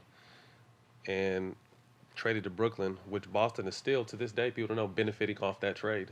Yeah. But talk to me about how hard it was to just to finally leave Boston. That was a tough pill to swallow. Leaving Boston, man, I thought for sure, I always said after I won a championship, been to 2 finals, I'm like, okay, I'm going to retire here. I've been here 15 years. I'm like, I'm going to lay it down another year or two, end it here. So when, Danny talked about the possibility of trading, I was like, damn, really? You know what I'm saying? We've been here all this time. And, but the fact that he had that talk and didn't, that's why I respect Danny, because it wasn't, I didn't wake up and I was like gone. All of a sudden. We had a conversation. He was just like, we looking to rebuild. I could put you in a situation where you can have another shot at it. And we talked about Brooklyn, and it was just like, it wasn't just send us off anywhere, because me and KG got traded together. And we was like, all right, we came to like a little mutual agreement. I was like, all right, they looking to rebuild here. They were looking to trade, get some draft picks. The run is over. I can send y'all to Brooklyn, Darren Williams, Joe Johnson, y'all. I was like, okay, that sound all right. That'll give us a shot, I guess. At this age, I'm older. Get to go to New York. At least I got Kev with me. And so, as much as it stung and it was a tough pill to swallow, it was like, all right, we came to a mutual agreement. And I'm glad we can have this conversation as me and Danny. Right. It's That's like, all we ask.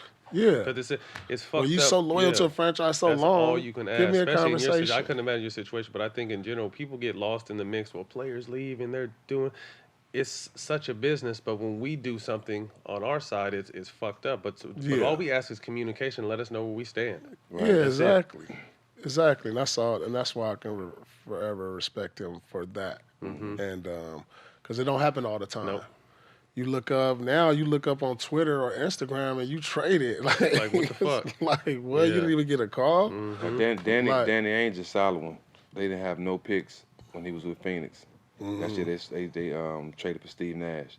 They had 1 pick, the second to last pick in the second round in the draft, and they picked me. Oh, yeah, I didn't know Danny that. Ainge, so I forever speak highly of him. Oh, okay. Fuck with Danny, yeah. That's what's Shout up. out That's what's Danny up. Ainge.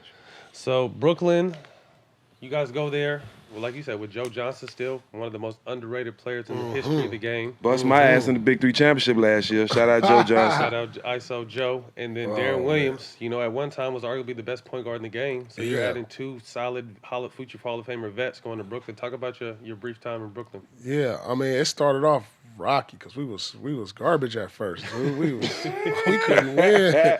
We couldn't win. I remember, J Kidd, this is his first time coaching. He the coach. Man, I'll never forget this story, though. On Christmas, we playing the Bulls. They blow us out on national television. Man, J Kidd come in there. Oh, he yelling. He yelling at us. And I know KG caught up and got in J Kidd's face, dog. I thought he was about to whoop J Kidd. Whoa. Dog, straight up. Really? I was like, went up in his face. I ain't no whoop whoop. Had his towel on, about to get in the shower in front of everybody, and then just walked off to the shower. I swear, from that point on, it turned our season around. Yeah. KG cares so much, dog. Yeah. I mean, it wasn't just randomly getting him a J Kidd face. J Kidd, KG had the point in his career, don't yell at me like this. And they're the same age. Yeah, they peers. They peers. They played against each other a lot of years. Yeah, they peers. They played Olympics together. Right. They right. It's not a normal coach-player situation. No, right. But I swear, from that point, it turned our season around, too. KG just lit the fire under Jay, under us, and we just started balling after that. But I thought this was gonna be the Trail Sprewell part 2. I thought straight up. I was scared. I was scared for J Kidd. I can't see that with J Kidd personality and KG personality. No. I couldn't see them going to blows in the locker room. Shit, listen, dog, when KG lose it, dog, you don't want to be around. Yeah, I didn't see it. Right. Oh my God! I see arms. Yeah. Long motherfucking Dowsum arms from Street Fighter. You gotta watch from across the room. Oh man. J Kidd ain't no punk either now. No, straight up. Yeah. Bay Area. So now you face Miami in the playoffs again. Again, dude, and with Brooklyn. Mm-hmm.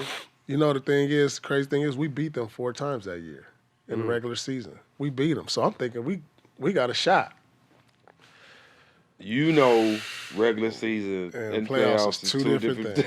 And that's what I be trying to tell people. All this regular season that we watching don't matter. When the playoffs come, it's a whole different game, dog. I thought we was going to get them, but it was too much for us. LeBron was in his prime. He was priming. He was priming. This is the best. You know, he's still priming, actually. Crazy. It feel like how we talking? I mean, I've never seen somebody in their prime this long. He started, since his 4th year, he was priming. Right. The ultimate life. Yeah, I just I couldn't get over. Once he moved to Miami, I couldn't get over the LeBron hump no more. And so that was tough. So then you moved to Washington, and I heard you talk about this before. This is kind of like you said, this is you're heading towards the end. So now you're mentoring some really young, talented players, but still having your moments. Yeah, I mean, knocking down big shots, calling game, all kinds of shit. Talk to us Washington about that time. was one of the funnest. That was 1 year stretch I ever had. Just now I'm put into a role to where I'm an OG. Right. I got 2 young stars. Killers, too. You know, I can just like kind of mold them, get their mind right, see them develop every day, show them how to do it. You know, I ain't come over there I went over there like, look, man, John, Brad, this is y'all team. Right. I'm over here just to help. This is y'all team. I had my day where I was, this is y'all I was in y'all shit. shoes before. And I want y'all to know that I'm not coming over here for that. I'm here to help y'all. Right. That's big. That's that communication again, man. Yeah. They need to take that shit for granted. They but need to hear that. Definitely need to, especially from a Hall of Famer. Yeah, they need to hear that. That's like one of the first conversations I had with them. I'm just here to help. I'm going to work every day. I'm going to give y'all my experience and mentor y'all. This is how y'all need to work. It be days they come in like, nah, dog, y'all need to get on the court. Ain't no, like, come on. Like, dude, y'all need to go a little harder. Y'all the leaders. Y'all ain't going hard enough. And like when people heard me say that to them, like coaches and other teammates, it was like nobody had ever went at them. Right. Well, because like you got to think, a lot of times you can't. It's a crazy world. Like, you got to be careful the way you talk to stars. Yeah. So for you to be able to come in there, and they needed to hear it too. Yeah, but so it probably shocked a lot of people. I don't think they just been around a lot of guys they really respected. And I knew I gained their respect because of how I came to approached every day. Right. They like, damn, the OG, he coming to practice every day. He ain't taking no days off. He here early. He getting shots up. He lifting. And they starting to see that. Now they starting to do it. And that's what I wanted to bring. That's but that year was so much fun, especially the playoffs. Right. Oh man. Hell yeah. You know, I wasn't gonna put up big numbers no more. Them days was over. So the clutch never leaves though. Yeah. So I was that guy that could help him down the stretch. Did you call Glass? No, I called game. Oh man, I wanted to say a little bit more after that, and I just walked off from the interview. That was cold though. I was like, that shit was That cold. was classic though. I was like, but like, how you gonna like this? Is my thing. How you gonna try to take my moment Right, away? right. Like, did I call Glass? Right. Like, the game.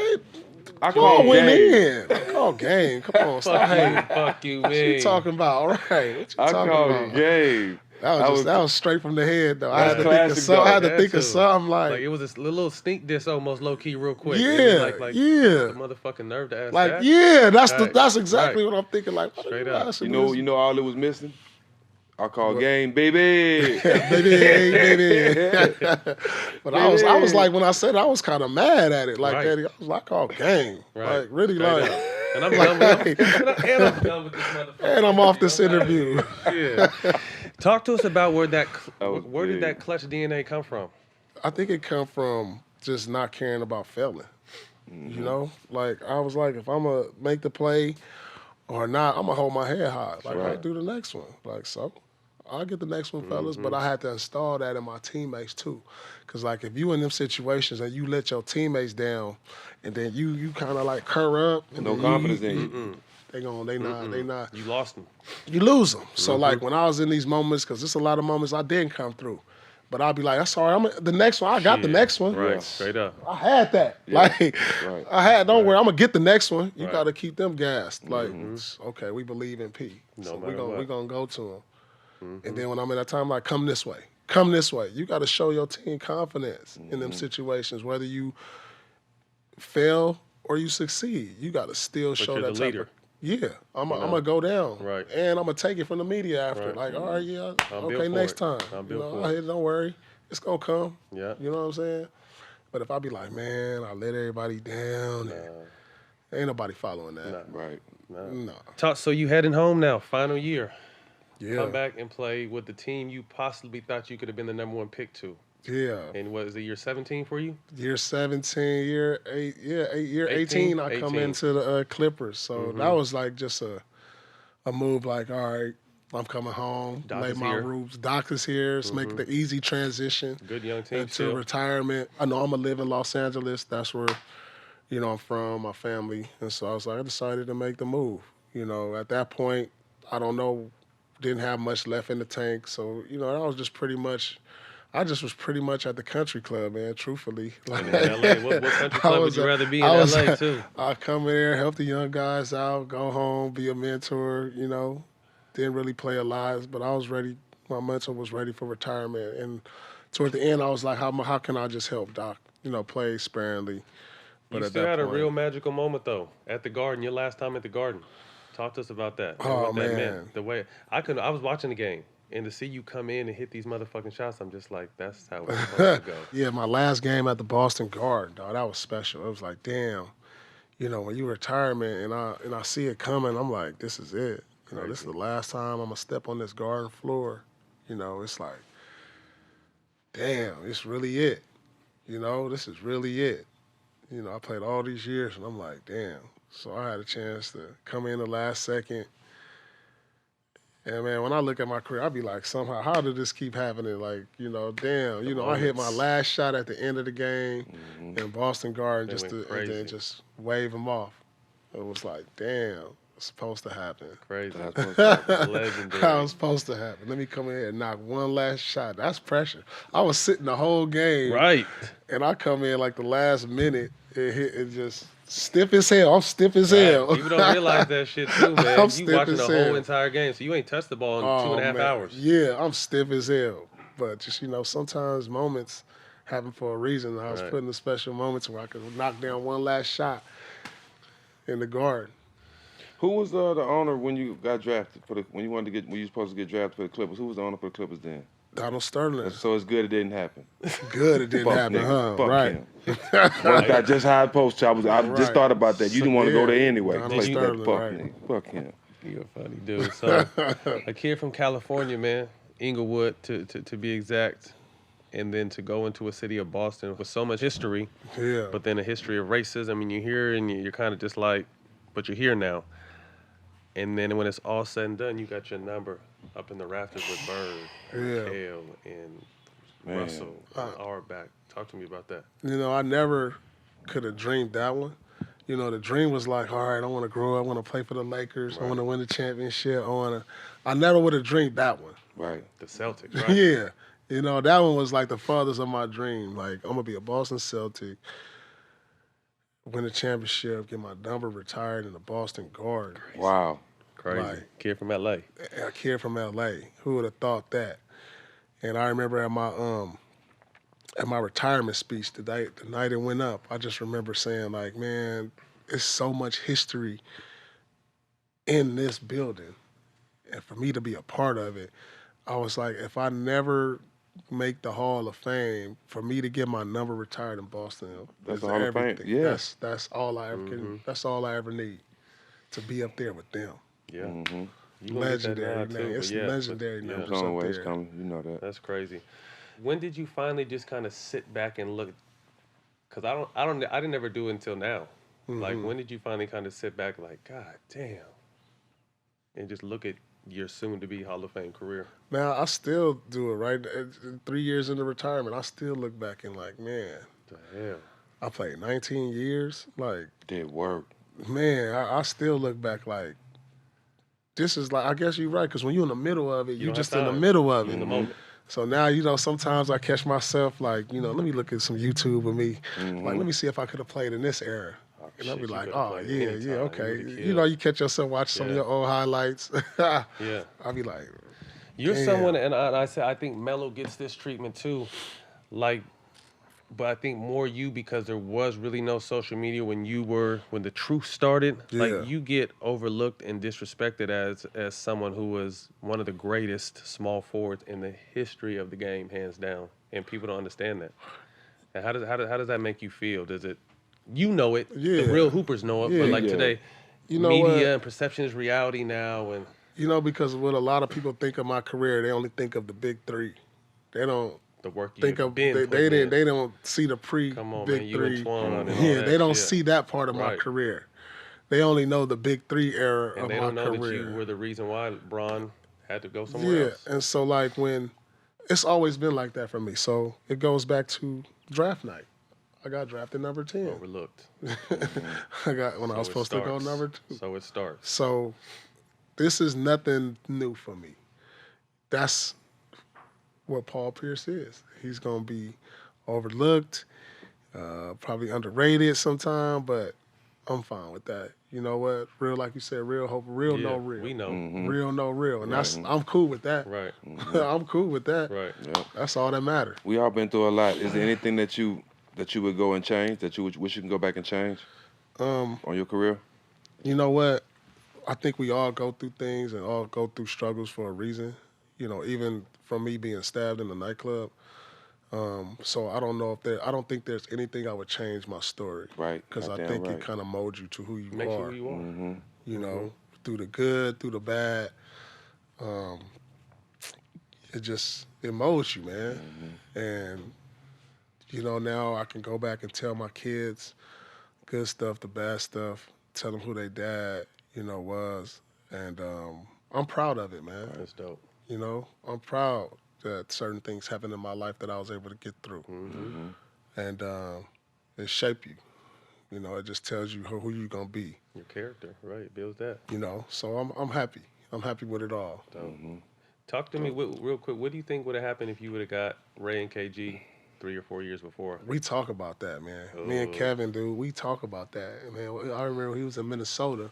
We at the end of the year, we competing against each other like it's the playoffs. This is like one of the last games of the year. Both y'all's teams wasn't very good at that time, And right? he wasn't going to playoffs, Minnesota. I wasn't going to playoffs. So we talking shit to each other.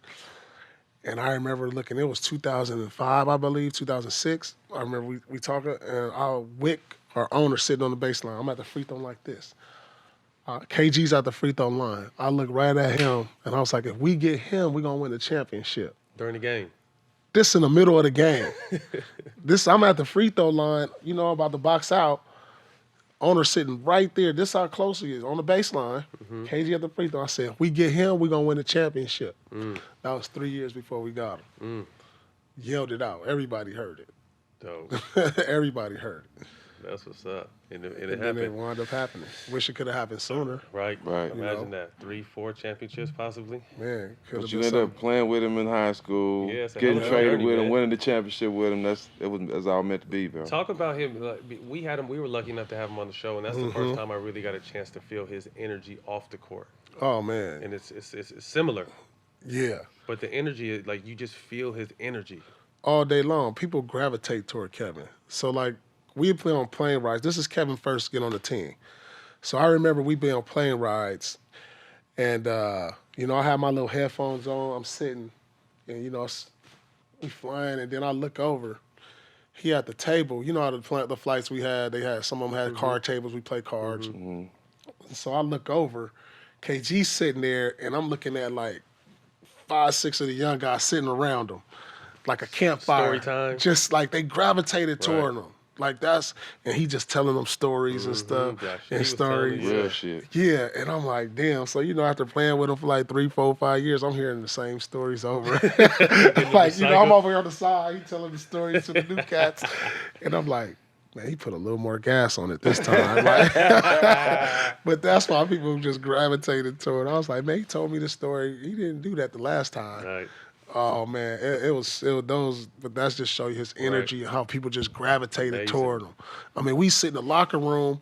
Next thing I know, after practice, we there for like 2 hours just listening to Kevin, chopping it up. Like, you don't even realize the time going by. Those are the moments you miss though when you're done. Like I don't miss basketball. I mean, I haven't Yeah. missed it, but you miss the times when you just fucking with your people. You Yeah. know what I mean? Yeah. And that's just what it is. The thing about it too, off the course stuff. Yeah, the off the court bus shit. ride, Right. the plane ride, and then we all go through the same stuff. Yeah. You understand? You got someone that's sitting next to you that We all understands. brothers, just like before we outside, we talking Right. about Yeah. all the same stuff we go through Yeah. off the court. Yeah. You know what I'm saying?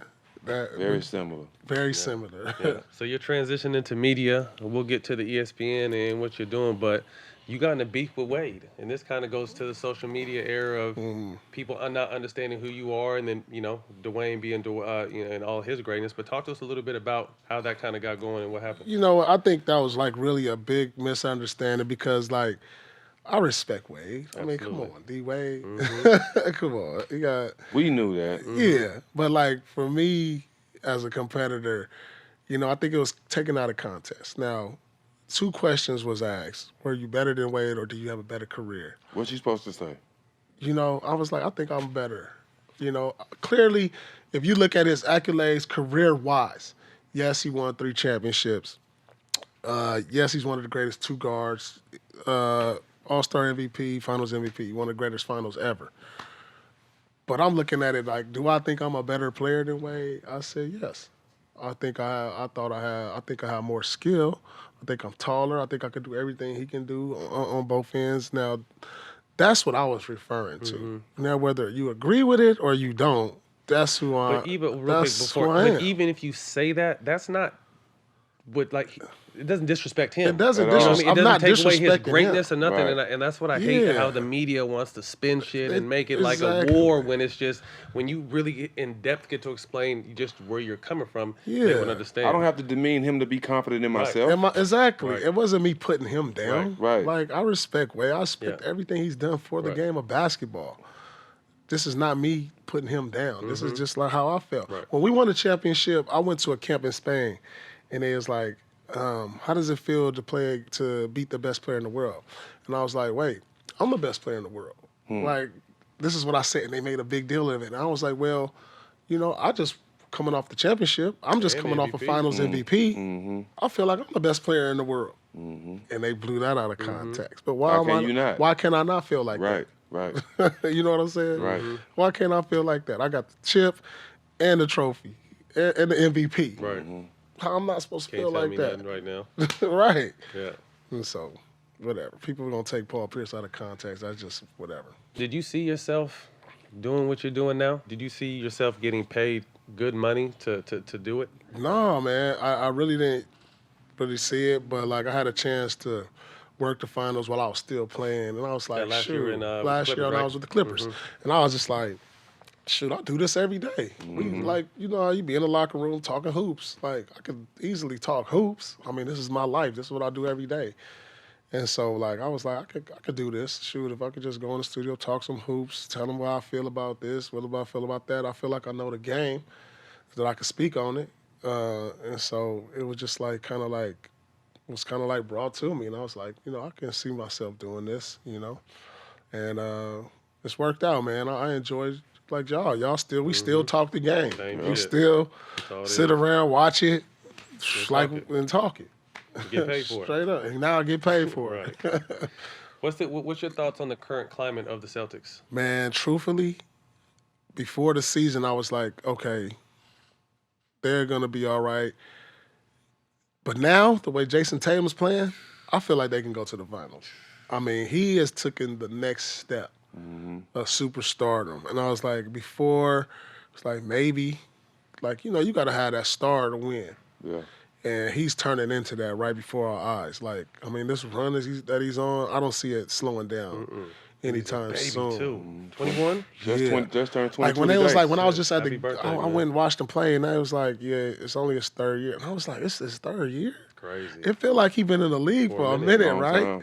Like, I forget he was just a rookie playing against LeBron In the finals. in the conference Eastern Conference finals.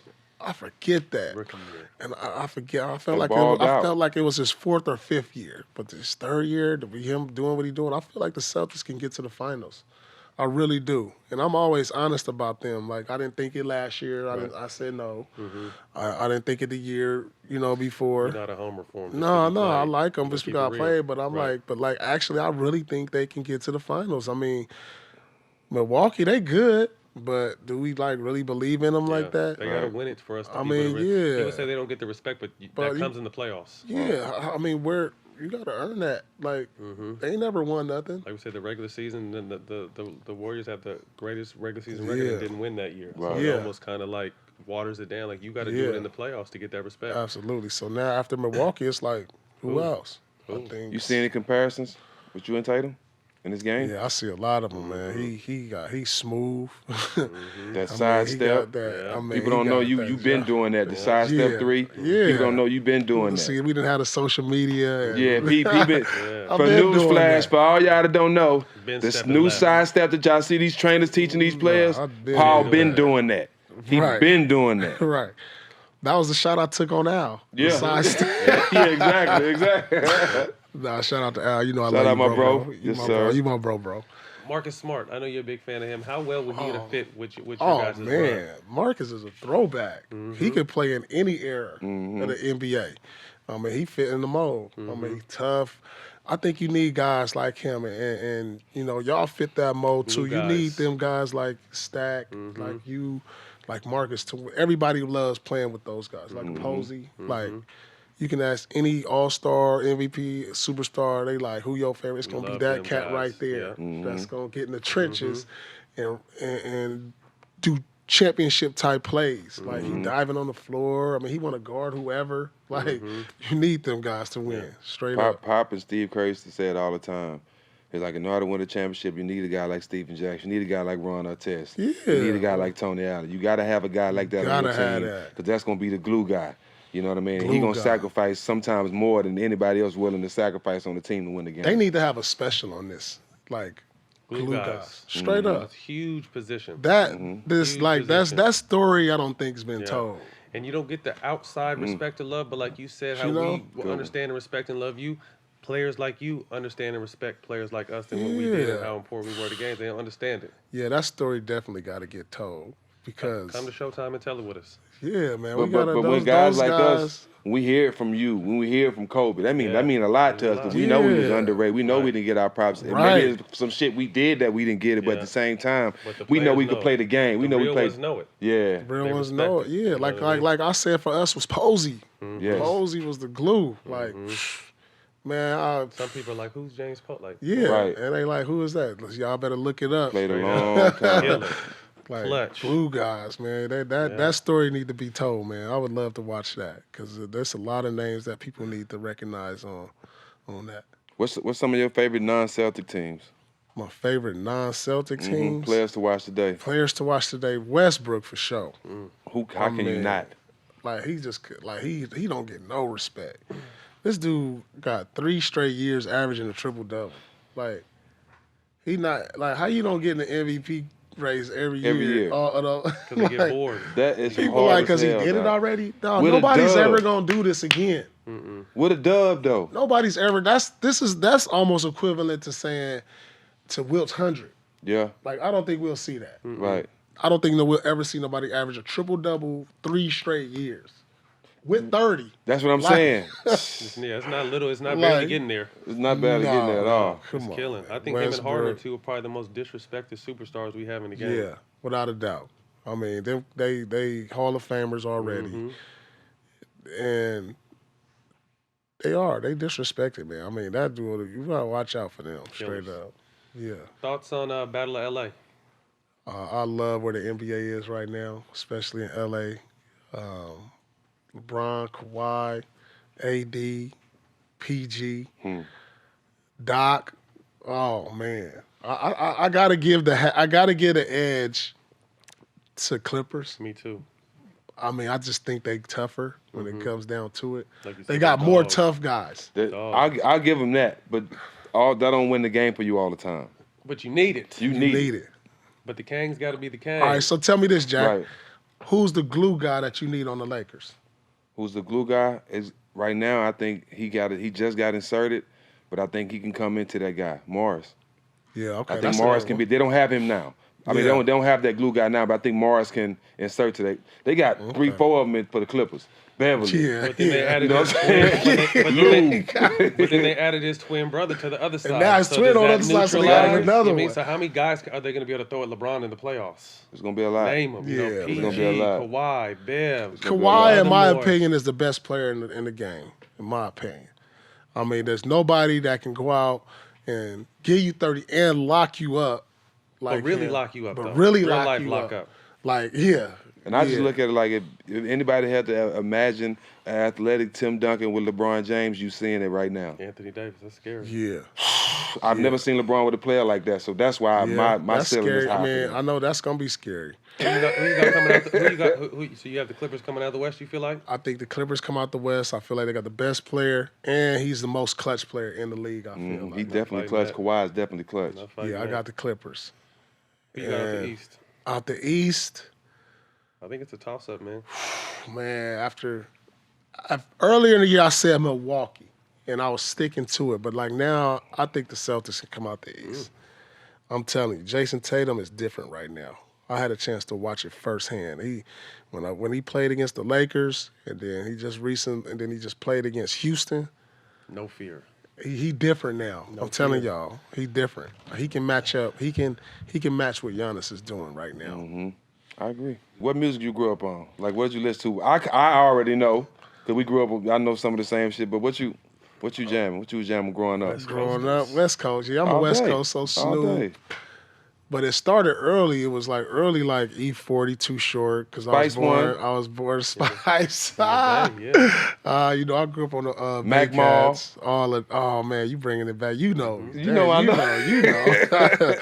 You know. Oh, and then when I moved to LA, it was all about Snoop, Dre, Pac. Yeah. You get a chance to meet Pac? I never had a chance to meet Pac. I saw Pac though. Okay.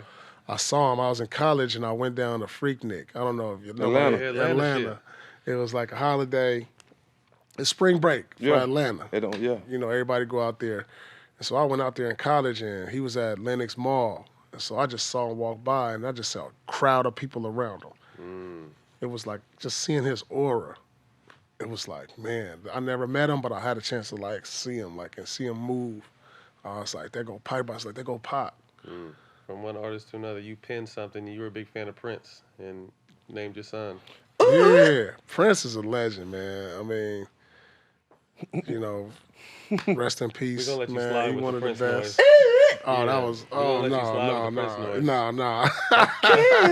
That's a dark-skinned version of Prince. Hey, people. Hey, what's so funny? Guys is dressing like Prince now. Man, they killing me with that. Right? And they killing me with that too. Oh, they dressing like Prince. There's only one Prince, dog. There's only one Prince. And he was doing this 30 years ago. Yes. Oh, that's crazy, ain't it? Nah, shout out to Prince. That was his swag, though. He wasn't trying to, you know what I'm saying? That was just his swag. Finish it off, Jack. Oh, you want to do that again? Top 5 artists all time. You see we got our... Ooh, top 5 artists? Yeah, top 5 for artists me, of all time. Yeah. Your opinion. In order? Your opinion. No Truth's order? Top 5 all time. Well, I got 2 of them that's on this wall. Of course. For sure, Biggie and Tupac. And I'm going to throw Jay-Z in there. Ooh, man, it's hard not to just... Everybody gets stuck after those 3. Jay-Z, Pac, Pac. Big. Everybody gets stuck right there. All right, I'm gonna go off who I used to just always bump all the time. Ooh, damn, that's the spot. Snoop. Snoop for sure. And then that last one, oh man, I'm gonna have to go some throwback. I'm gonna say Eric B. and Rakim. Eric B. and Rakim, can't go wrong. Teachers, that's the teachers. I like Eric. I used to bump him all day. They teachers of the game. Eric B. They was hard. Eric Rakim. I'm gonna say Rakim. That's nice. We're in a nice space right now. I was fortunate enough to battle a little bit with Stephen A. Smith on First Take about cannabis and sports. You're someone that's in the business, in the space. What are your thoughts overall, the business of cannabis and then athletes with cannabis? I mean, I think the more and more people get the knowledge, they're starting to be more accepted because, like, us growing up, you look at it as people always looked at cannabis as a gateway drug to other things, which is not. Gateway to snacks. Gateway to go get something to eat, that's all. Right. And I think it's been widely accepted. And I'm in the cannabis business. I do a wholesale what's your distribution. brand called? Western Green Mamba. Okay. And so so I'm in the space, and I feel like there's a place for it, and not only in sports but in just life. I mean, the more and more you learn about it and learn to help how it can help you, You know, right now we're in the middle of an opioids crisis, and where people are like getting addicted and dying. If you have alternate ways of medications such as cannabis, why is there a big deal surrounding it?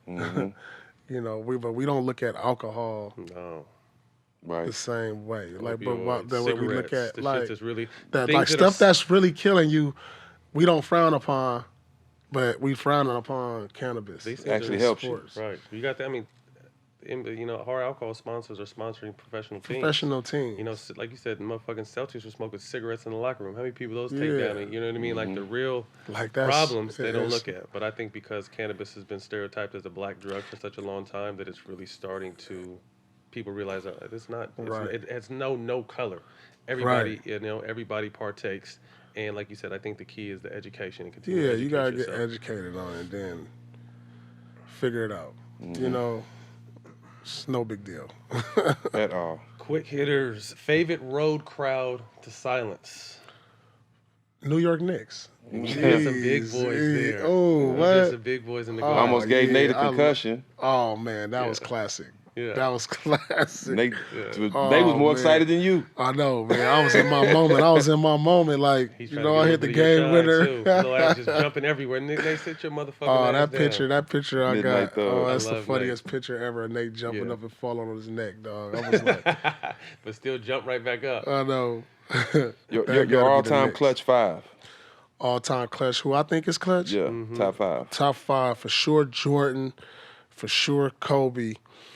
Larry Bird. Ice. Larry Bird. I'm gonna say Jordan, Bird, Magic. Got to throw Magic in there. I mean, I remember that. You know, we still play that hook shot he hit in the garden. And last one, I'm gonna give it up to D-Wade, man. Clutch. Yeah, Super for clutch. sure. Flash, shout out Flash, man. Yeah, I'm gonna give it up to D-Wade. He up there, man. I like that. Toughest matchup of your career? Toughest matchup. You know what? I done said different people over different time. Because think about this. I had to play against Vince Carter, Melo, LeBron, Kobe, T-Mac. This goes on. This goes on. Like, hold on 1 second. Anyone can give you 50 in a heartbeat. Man, it's just they can kill you in so many different ways, and I think at some point all of them have given me 40. I seen a picture of all us on there, and it say "Smile if Kobe gave you 40," and we all on there smiling. that when we was in there. I remember that thing. I seen that look, play. they had Jalen Rose with 2 mouths because he put 80 on Jalen. No. I mean, but I consistently go back because all them guys is hard to guard. But like for me, I'm gonna say Melo. Because Melo made you feel Inside it. out, and he's strong. No, as but fuck, too. like how he made you feel him. Like feel his points. And what I mean by that is like he gonna like give you some shoulders all night in your chest. He gonna be physical, more physical than all the rest of them with his 40. And similar I to didn't you, though. appreciate that. Similar to you. That's what you used to do to us, though. Put that big ass shoulder and body on us. But like for somebody to do that to you, you like didn't Right. appreciate Hell that, yeah. dog. You like, damn. Like, and it's Motherfucker was strong. his physicality, the way he did it. You know, the rest of them was more finesse with it.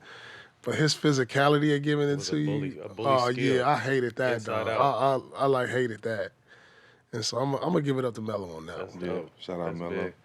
Well, man, that's a wrap. We want to thank our guest, Paul Pierce, man. It's good to be here Thank all you. day. Thank you. Boy, appreciate you. Support my fam, man. Yeah, Yes, sir. we appreciate you, man. coming by, man. I love what y'all doing out here, man. Straight up. Thank This you. is dope. We appreciate Appreciate that. This is dope. Oh, begging segment. Oh, okay. Oh, yeah, my bad, man. So, Paul, we have a I figured segment it out. always that Jack begs our guests for something. Jack, what you begging for today? Well, my G? since the conversation is going on, you got some grass. What kind of grass you need? Whatever your grass that has the highest level of terpenes or that tastes the best, send me some of that. And we was talking outside. He got a sick collection of Air Force Ones. Oh, you need some Air Force? You I wear got 14, you. don't you? I wear 14 and 15. Yeah. So do we. He said so do we. I got you, dog. Appreciate it. Begging session is official. I got you. I got a box coming your way. That's a wrap. We'd like to thank our guest, Paul Pierce, for coming through. You can catch us on Showtime Basketball YouTube channel or all platforms streaming podcasts. All of them.